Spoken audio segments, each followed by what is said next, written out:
네, 정부가 북한의 3차 대남 오물풍선 살포에 대응해 대북 확성기 방송 재개를 결정했습니다.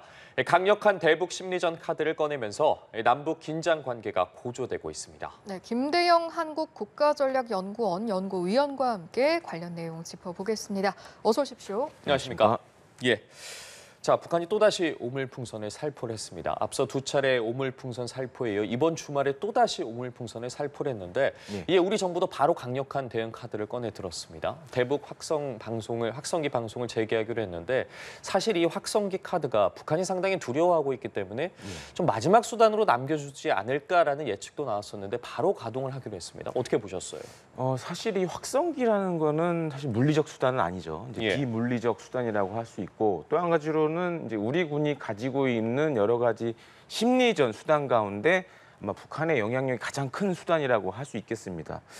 사실 이제 그 대통령 국가안보실이 이렇게 결정을 한 배경을 봤을 때는 아무래도 물론 이제 이 북한이 보낸 오물풍선이 뭐 이걸로 인해서 우리 국민이 다치거나 뭐 상해를 입거나 이러진 않았지만 일단 국민 생활을 불편하게 하고 있고 또 한 가지로는 뭐 재산적인 피해도 일부 발생한 경우도 덜어 있습니다. 예를 들어서 뭐 자동차가 손상을 입는다거나 이런 사건들이 이제 발생을 했는데 더 이상은 방치해서는 안 되겠다. 그리고 일종의 압도적인 심리적 수단을 이용해서 북한의 이러한 행태를 이제는 멈춰야겠다라고 정부에서는 판단하신 것 같고 또한 이제 그동안 우리 군도 이에 맞는 준비들을 해왔기 때문에 이런 것들을 종합적으로 고려해서 결정한 걸로 이렇게 보여집니다. 예, 그동안 남북 관계 속에서 북한의 모습을 보면 매번 대북 확성기 방송에 대해서 극도로 불편해하고 또 중단 요구를 해온 것을 알 수가 있는 부분인데 이건 왜 그런 겁니까? 일단 이 대북 확성기는 고출력 스피커를 이용하기 때문에 북한 관련 정보나 최신 가요, 날씨 예보 등을 북쪽 한 20km 이상까지도 이렇게 소식을 전할 수가 있습니다. 근데 아시다시피 이제 북한은 폐쇄된 사회다 보니까 특히 이제 그런 밖에서 무슨 일이 벌어지고 있는지, 북한 밖에서 어떤 일이 벌어지고 있는지 또 이런 것들에 대한 소식을 들을 수 없고 또한 우리 군하고 달리 북한은 뭐 징병제를 하고 있지만 복무 기간이 어마어마하게 길죠. 거의 10년 가까이 근무하는 걸로 이렇게 알고 있는데 그렇다 보면은 이제 사회와 단절된 채 그 전방에 있는 북한군은 거의 10년 가까운 군생을 하고 있는데 그러다 보니까 이제 이런 외부 소식에 더 민감해질 수밖에 없고 또한 그 내용들을 보면 예를 들어 뭐 K-팝이라든지 특히 일부 그 탈북하신 분들 특히 대북 방송을 듣고 탈북하신 분들 보면 가장 놀랬던 것 중 하나가 일기예보라고 이렇게 많이 얘기를 하십니다. 그러니까 북한은 상대적으로 일기예보가 잘 맞지 않는데 우리나라가 이렇게 대북 방송으로 나오는 일기예보들을 보면 겪어보니까 정확도가 굉장히 높네? 그러면서 어떻게 보면 이제 대한민국에 대한 신뢰를 얻게 되고 또한 이제 K-팝 같은 음악도 나오니까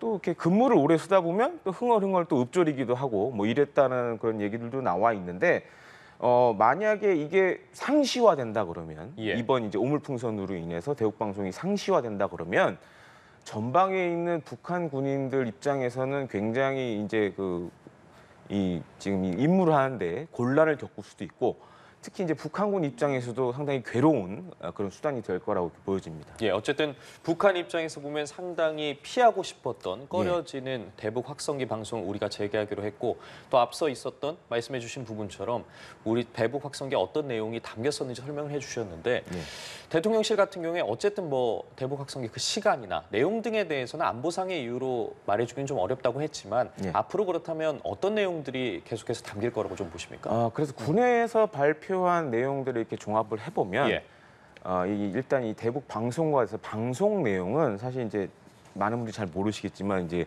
우리 군에서 운용하는 FM 라디오가 있습니다. 바로 이제 자유의 소리라는 그런 방송을 지금 진행을 하고 있는데 이 자유의 소리 같은 경우에는 어떻게 보면 대북 방송에 특화된 FM 라디오 방송을 지금 진행을 하고 있습니다. 그래서 그 내용을 대북 확성기를 통해서 이제 북쪽으로 전달을 하는 건데 그 안에 이제 들어가 있는 프로그램들 과거에 했던 것들을 보면 뭐 여러 가지 내용들이 있습니다. 뭐 음악 방송도 있고 그다음에 뭐 뉴스라든가 그다음에 이제 남한으로 내려오신 그런 탈북자분들의 인터뷰라든가 이런 다양한 내용들을 가지고 있고요.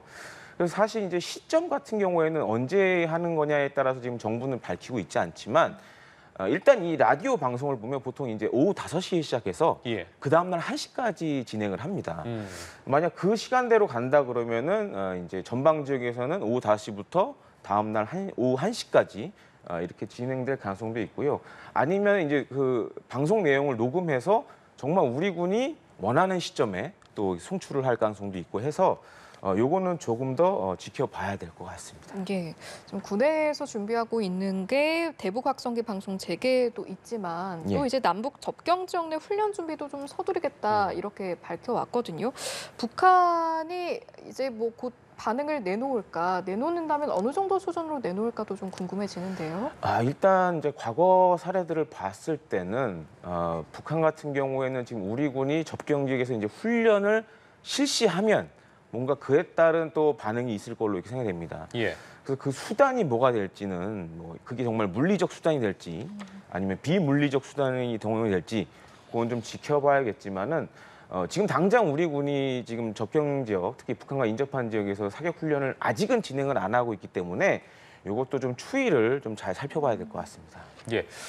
어쨌든 지난 4일에 우리 국무회의를 거쳐서 9.19 군사합의 전체 효력을 정지를 함으로써 대북 확성기 방송 등이 가능해지게 됐는데 항상 이런 일이 있을 때마다 북한에선 담화 등을 통해 내놓지 않았습니까? 뭐 김여정 부부장도 그렇고 그렇다면 좀 대외 매체 등을 통해서도 뭐 이번에 좀 담화문을 발표할 거라고 보십니까? 만약 우리가 그런 사격 훈련을 진행한다 그러면은 분명 북한도 어떤 입장을 내놓을 겁니다. 조금 이제 어떤 입장을 내놓을지도 우리가 좀 주목을 해봐야 될 것 같은데 강경한 입장을 내보이면서 뭔가 이 도발의 징후를 또 보여줄 것이냐. 근데 이 도발의 징후라는 것이 물리적 수단이 될 것이냐 아니면 비물리적 수단이 될 것이냐. 이것도 좀 중요하게 좀 지켜봐야 될 포인트라고 할 수 있고요. 또 한 가지로는 이제 과거 우리가 확성기를 틀었을 때 북한이 또 민감하게 반응했던 부분이 있습니다. 그래서 실제로 사격을 확성기에 가하기도 하고 또 한 가지로는 북한도 맞대응 차원에서 본인들의 확성기를 또 튼 적도 있습니다. 예. 그렇기 때문에 만약 이제 우리가 확성기를 틀기 시작한다면 북한이 과연 또 어떤 선택을 할지 그야말로 비물리적 수단으로 북한도 대남 방송을 할지 아니면은 과거와 같이 또 타격에 들어갈지 이것도 좀 우리가 좀 주의 깊게 봐야 될 것 같습니다. 예. 지금 이제 북한이 오물풍선을 살포한 게 탈북민 단체들이 지난 6일과 7일이었죠. 예. 이제 북쪽으로 대북 전단을 날려보낸 데 대한 뭐 보복 행동이다라는 분석들이 계속해서 나오고 있는데 일각에서는 어쨌든 이런 북한의 오물풍선으로 인해서 우리 내부에서도 좀 남남 갈등을 조장하는 것 아니냐라는 분석들도 나오고 있어요. 어떻게 좀 평가하고 계세요? 물론 이제 보시는 입장에 따라서 그게 남남 갈등을 일으킬 수 있는 것도 되지만 가장 중요한 문제는 이제 그 대북 단체들이 이 풍선을 날려보내는 거는 이미 헌법재판소에서 표현의 자유를 너무 침해한다. 그래서 이거에 대해서 법적인 사실 문제는 없습니다. 예. 근데 우리 정부가 예를 들어서 북한이 뭐 예를 들어 우리와 협상을 하고 교류를 한다 그러면은 이런 시민 단체들에서 자제를 요구할 그런 좀 필요성은 있죠. 하지만 지금 상황은 사실 북한이 오물풍선을 보내고 어떻게 보면은 비물리적 수단을 이용해서 계속적인 도발을 하고 있는 상황이거든요. 그렇기 때문에 이거를 좀 지금 상황에서 자제를 한다는 것도 현실적으로 좀 어렵지 않나 이렇게 보고 있습니다. 네, 북한은 어떤 의도를 가지고 지금 접근하고 있는가라고 봤을 때 이번에 이제 오물풍선을 보낸 걸 보면 어제 바람 방향이 바뀌자마자 살포를 했단 말이죠. 그럼 이제 미리 준비를 한 것으로 보이는데 예. 그럼 상황을 좀 감안을 했을 때 우리나라에서 이렇게 대북 확성기 방송을 재개할 것까지 염두에 두고 실천에 옮겼다 이렇게 봐도 되겠습니까? 물론 이제 이게 가능성의 영역이기 때문에 뭐라고 딱 정의해서 말씀드리기는 어려울 것 같습니다. 하지만 이제 북한 입장에서 봤을 때 오늘 이렇게 어제 밤부터 이렇게 또 한 번에 오물풍선을 내려보낸 거는 어떻게 보면 전략적 판단의 실수라고도 할 수 있고요. 왜냐하면 이제 우리가 꺼낼 수 있는 카드는 이제 확성기밖에 없거든요. 확성기 정도밖에 없는데 이게 이제 전면에 등장하게 되면 북한이 날려보낸 오물풍선보다 확성기가 사실 뭐 계측을 하긴 어렵지만 제가 봤을 때는 북한에 더 영향력이 있다고 보여집니다.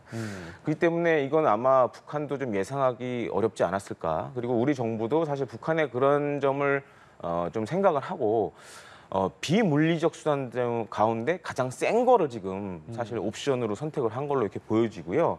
그렇기 때문에 만약에 북한 입장에서 봤을 때는 어쩌면 아차 싶었을 수도 있지 않나 이렇게 좀 보여집니다.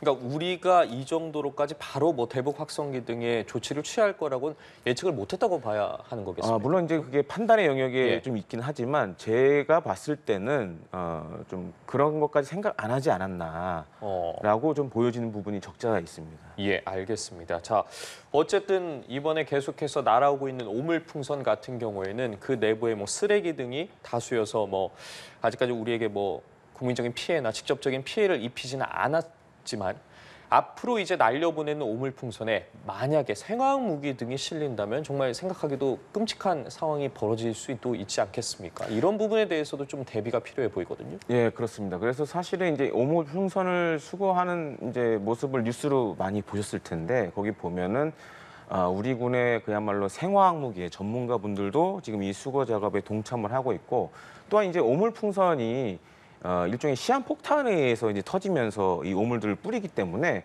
폭발물 제거와 관련된 전문가들도 이 오물풍선 수거에 지금 동원이 되고 있습니다. 근데 좀 이 얘기를 드리고 싶은데 만약 북한이 이 오물풍선에 생화학 무기를 사용한다 그러면 이거는 엄연히 얘기해서 교전행위라고밖에 볼 수가 없습니다. 그리고 지금 이제 우리 군이 오물풍선을 날리는 거를 다 감시를 하고 있기 때문에 예.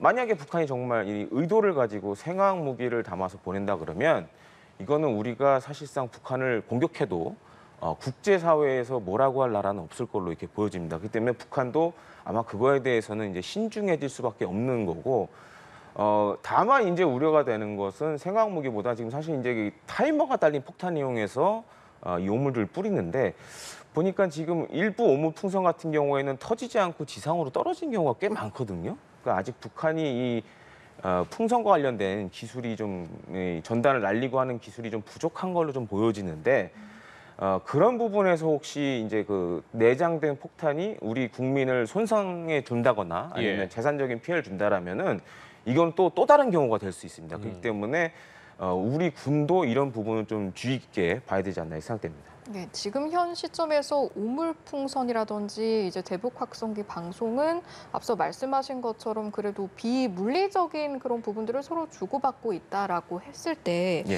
여기에서 좀 더 나아가면 이제 앞서 질문드렸던 생화학 무기로의 발전 가능성에 대한 부분 또는 서해 북방 한계선을 둘러싸고 뭐 국지 도발 실질적인 도발을 벌인다든지 무력 도발에 대한 것도 저희가 가능성에 대한 부분은 좀 고려를 해봐야 할 것 같거든요. 어떤 말씀해 주실 수 있을까요? 예, 그렇습니다. 사실은 좀 그런 상황까지는 가지 말아야 되는데 사실 지금 남북이 지금 하고 있는 것은 다 비물리적 수단인데 만약 북한이 정말 물리적 수단을 이용해서 이런 국지 도발을 일으킨다라면은 그에 걸맞게 우리 군 같은 경우에는 미리 이제 상황을 파악하고 대비할 수 있는 그런 대비 태세들을 지금부터라도 좀 꼼꼼히 살펴봐야 될 것 같고 만약 그런 일을 북한이 벌인다 그러면 강력한 대응으로 응징을 하는 방법밖에는 없다고 이렇게 보여집니다. 예, 알겠습니다.